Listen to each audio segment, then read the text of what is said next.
In this presentation, we will restore the QuickBooks file number 150. If you don't have access to this backup file or you're having problems restoring it, that is okay. We're just going to review the backup file here. This is the end product of a problem that we will be working from start to finish. So we want to review it here, and then when we work the problem, we'll start it from a new QuickBooks file. You won't need the QuickBooks file to restore in order to work the problem. However, the QuickBooks files can be nice in order to jump forward in the problem or rework some component of it.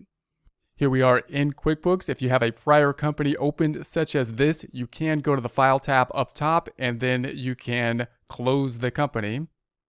You will then see a screen such as this. We're going to restore the file. You can do that with the icon down below. I like to do it with the File tab up top. Note that we could have done this even without closing the prior company file. We could have just gone straight to the File tab and go into the Open or Restore Company, and it would then close the company and then go to the Open and Restore windows. Now we're going to restore the backup file. We're going to say Next.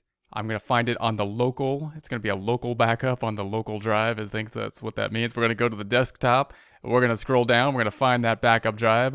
It's going to be the 550. I'm simply going to double click on it in order to open it. We're going to say Next. We need to note where we want to put it now. I'm going to put mine in the desktop in the practice files. We want to get to the backup files. I want the practice file. That's where I'm going to put it. I'm going to change the name down below to be that 150. I'm going to make it the 150, and then I'm going to save it there.